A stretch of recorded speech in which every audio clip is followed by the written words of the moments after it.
Olá pessoal, estamos de volta com o curso de Angular 2, essa é a aula de número 4 e na aula de hoje nós vamos entender um projeto de Hello World do Angular 2. Assim nós teremos uma visão geral de como que um projeto Angular 2 funciona. Na aula passada nós criamos o nosso primeiro projeto de Hello World, que simplesmente tem na tela um cabeçalho e uma mensagem de Olá Mundo. Se a gente der uma olhada no projeto de Quick Start do Angular 2, nós vamos ver alguns arquivos. E para que serve cada arquivo desse? O principal diretório que nós temos numa aplicação Angular 2 é o diretório ou a pasta app.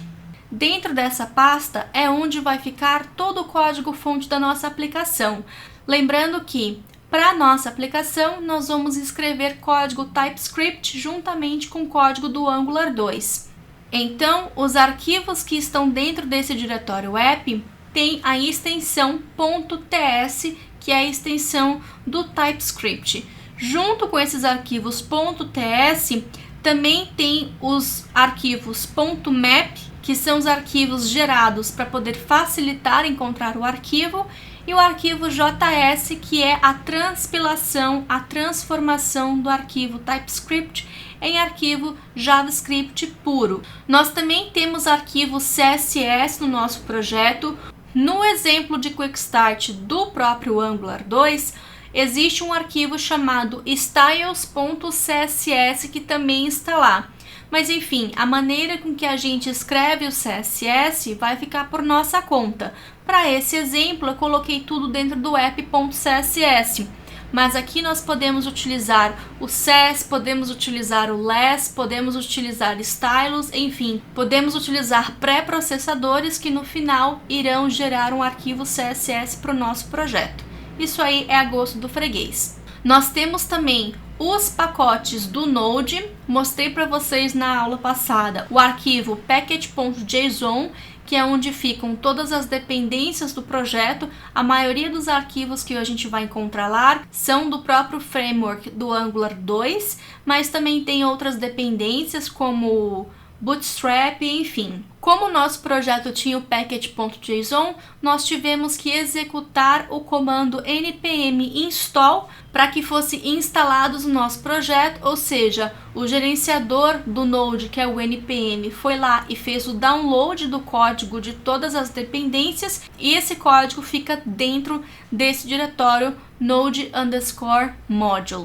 Além disso, nós temos também o index.html, que é o arquivo principal da nossa aplicação. Existe também o arquivo do system.js, que é o sistema de gerenciamento de módulos, que é utilizado pelo projeto do Angular 2. Tem também as configurações do próprio TypeScript, se a gente quer que esse código TypeScript seja transpilado para ECMAScript 6 ou então para ECMAScript 5, enfim, tem várias configurações que a gente pode colocar lá. E por último, nós temos as configurações do Typings, e como eu expliquei na primeira aula, o Typings é um gerenciador para o TypeScript, já que nós iremos escrever código TypeScript, também código Angular, e poderíamos colocar ali também código Jasmine para teste, ou jQuery, ou qualquer outra biblioteca de nossa preferência. O compilador do TypeScript não sabe o que é esse outro código, então nós precisamos dizer para esse compilador,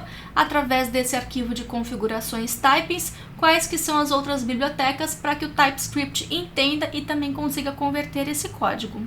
Vamos dar uma olhada o que a gente tem dentro do nosso arquivo index.html. A primeira coisa que nós temos aí, além de, claro, utilizar o UTF-8, que é para aplicações universais, para poder aceitar acentos e caracteres especiais, nós temos aí um meta com o nome de viewport. Com essa linha, a gente consegue executar a nossa aplicação tanto no browser de um desktop, ou num tablet, ou no smartphone também. Uma coisa bacana do Angular 2 é que ele é um framework feito para aplicações universais, ou seja, não importa a plataforma que você vai rodar, se é web desktop ou se é mobile, o seu programa deverá funcionar nas duas. E por causa disso, o time do Angular investiu em performance para a plataforma mobile também. O Ionic 2, que é uma espécie de Bootstrap para mobile, que tem dependência direto agora com o Angular 2, faz um grande uso disso e a gente tem aplicações com o Ionic 2 com uma performance muito melhor do que a gente tinha com o Ionic 1, que tinha dependência do Angular 1. Logo depois disso, a gente tem os imports do CSS do Bootstrap. O projeto Quickstart lá do Angular.io não traz esse arquivo. Eu coloquei aqui, que é para ajudar a gente a ter uma interface visual um pouquinho mais bonita do que simplesmente aquele código HTML puro e cru. E depois disso também tem o import do nosso arquivo CSS, onde a gente vai poder colocar os nossos estilos ali. E depois disso nós temos as bibliotecas, que são dependência do Angular 2. O sistema de dependência que é utilizado padrão do Angular 2 é o System.js.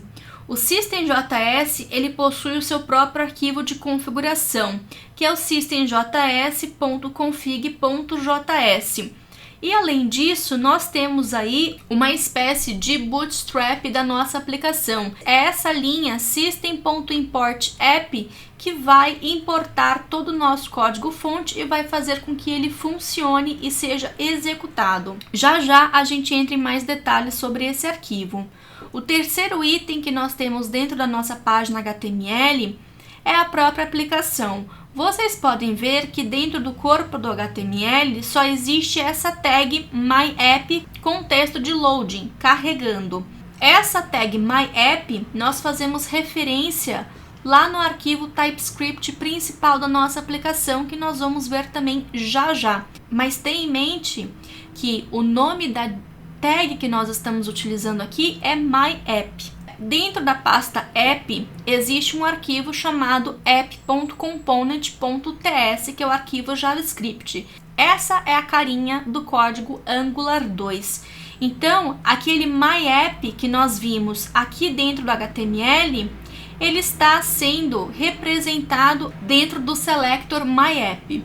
Caso a sua aplicação tenha um outro nome, como por exemplo minha app, então a gente precisa mudar o seletor desse componente principal e lá no HTML a gente também precisa modificar o nome da tag.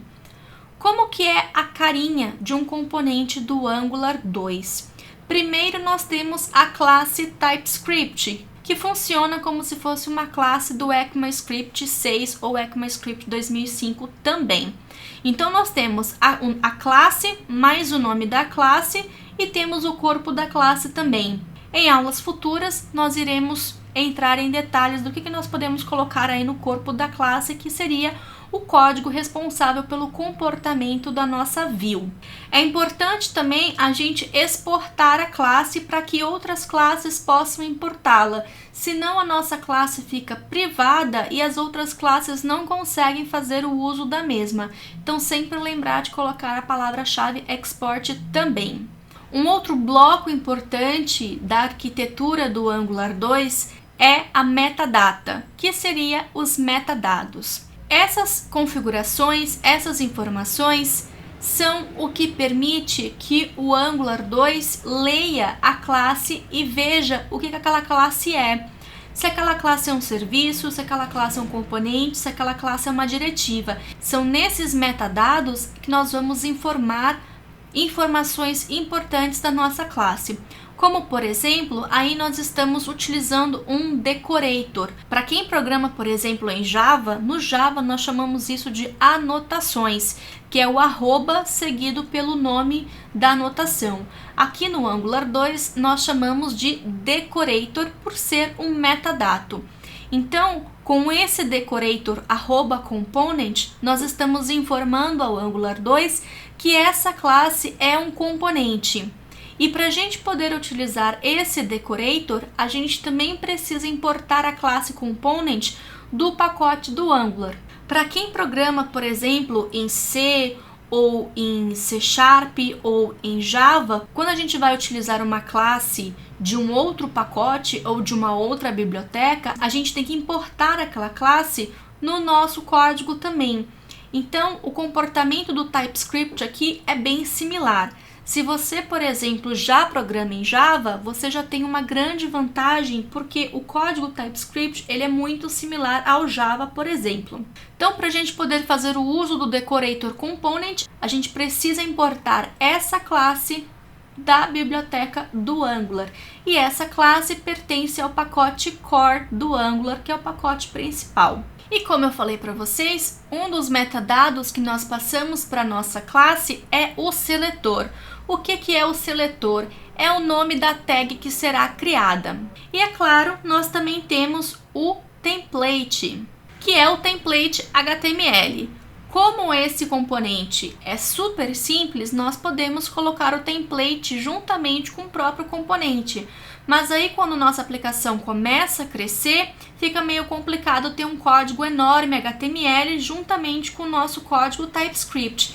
E nesse caso a gente pode colocar todo o nosso código HTML em um arquivo diferente também. E a gente vai ter uma aula só para explicar todos esses detalhes um pouquinho mais para frente nesse curso. Esse é o componente principal e o único componente que nós temos no nosso projeto. Para esse componente ter o Bootstrap, para ele poder ser inicializado, existe ainda um outro arquivo no nosso projeto que é o main.ts. Dentro desse main.ts, nós estamos importando, nós estamos inicializando o App Component. Isso significa que o App Component é a nossa classe principal e nós queremos inicializar essa classe. Esse componente é como se fosse o componente principal da nossa aplicação e dentro dele a gente também pode ter outros componentes que vai ser assunto já da próxima aula. E é claro, para isso a gente precisa também importar o App Component aqui. Note que na hora da gente fazer os importes, nós não precisamos informar o .ts, somente o nome do arquivo e não precisa da extensão. E por último, a gente também tem ali o import do Bootstrap, que faz parte também da biblioteca do Angular. Para o projeto do Angular conseguir carregar todos esses arquivos na memória, afinal, a gente precisa ter o nosso código carregado, a gente precisa ter o código do Angular e todas as suas dependências. Para isso é utilizado o systemjs e nós temos o systemjs.config como arquivo de configuração que também tem a referência lá no nosso HTML, que foi o ponto número 2 que nós vimos nessa aula. A primeira coisa que nós temos no código do systemjs é o mapeamento das bibliotecas. Então vocês podem ver que nós temos aí mapeamento app, RxJS, o Angular 2 e Memory Web API, que são as bibliotecas que a gente precisa para o nosso projeto.